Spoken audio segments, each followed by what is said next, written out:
2024 সালে এসএসসি শিক্ষার্থী বন্ধুরা, আমার ভিডিওতে তোমাদের সকলকে স্বাগতম। তো আমি যদি বলি, তুমি সৃজনশীল প্লাস বহু নির্বাচনী প্লাস যেগুলোতে ব্যবহারিক আছে ওইগুলো সবগুলোর আলাদা আলাদা মার্ক দেখতে পারবে। অর্থাৎ সৃজনশীলে কত পেয়েছো, বহু নির্বাচনীতে কত পেয়েছো, সেগুলো আলাদা আলাদা মার্ক দেখতে পারবে। তোমরা অনেকেই হয়তো বিশ্বাস যাবে না, কেউ বলবে এটা তো দেখা যায় না। তো সম্পূর্ণ ভিডিওটা দেখো। তো তুমি যদি আমার চ্যানেলে নতুন হয়ে থাকো, অবশ্যই চ্যানেলটাকে সাবস্ক্রাইব করে পাশে থাকা বেল আইকনটা ক্লিক করে রাখবে। তো আমি আবারও বলছি, সম্পূর্ণ ভিডিওটা দেখো। না দেখে তারপর কেউ কমেন্ট করবে না। তো সম্পূর্ণ ভিডিওটা দেখো। তো তুমি প্রথমে চলে যাবে একটি ব্রাউজারে। তো আমি গুগল ব্যবহার করছি, চাইলে তোমরা ক্রোম ব্যবহার করতে পারো। তো গুগলে এসে এখানে তোমাদের একটা জিনিস সার্চ দিতে হবে। তো কি লিখে সার্চ দিবে দেখো। তো এখানে লিখতে হবে ই বোর্ড রেজাল্ট। হ্যাঁ, এটা লিখলেই তোমাদের রেজাল্টটা আসবে।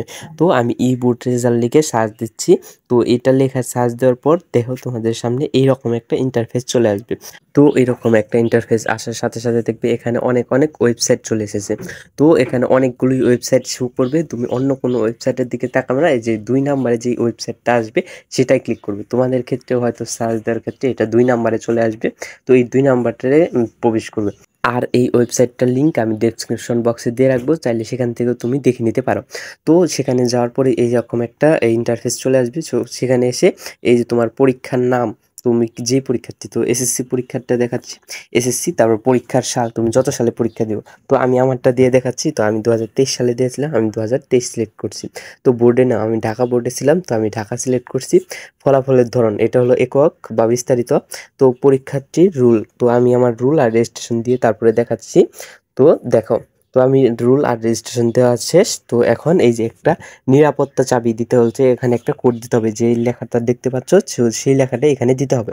তো এই লেখাটা আমি এখানে দিয়ে নিচ্ছি। তো তোমাদের আবারও বলছি যে ভিডিওটা সম্পূর্ণ দেখো, তারপরে তোমরা বুঝবে, তাহলে কিন্তু বুঝবে না। তো আমি এই নিরাপত্তা চাবিটা দিয়ে দিচ্ছি। তো এখানে লেখা আছে দেখো 9648। তোমরা যদি এই লেখাটা না বুঝো তাহলে এখানে দেখা আছে পুনরায় লোড করো। তো তারপর সেটা আবার পুনরায় চলে আসবে যদি এই ক্ষেত্রে না বুঝো। দেখো, ওই কোডটা দেওয়ার সাথে সাথে আমার রেজাল্টটা চলে এসেছে। দেখো এখানে দেখাচ্ছে বাংলায় কত পেয়েছি, ইংরেজিতে কত পেয়েছি, এই গণিতে কত পেয়েছি, এই বাংলাদেশ অ্যান্ড গ্লোবাল স্টাডিতে কত পেয়েছি। তো তারপর এখানে থেকে দেখো এই যে ফিজিক্সে কত পেয়েছি, কেমিস্ট্রিতে কত পেয়েছি, সবগুলো নাম্বার চলে এসেছে। তো এখন প্রশ্ন হলো, এমসিকিউ প্লাস সিকিউটা আলাদা আলাদা কিভাবে দেখবো? তো এটা সম্ভব নয়। কারণ কি, এটা শুধু দিনাজপুর বোর্ডের জন্য উন্মুক্ত আছে। যে দিনাজপুর বোর্ডের অধীনে যারা পরীক্ষা দিয়েছে তারাই শুধু দেখতে পারবে যে এই কোনটায় কত পেয়েছে সে।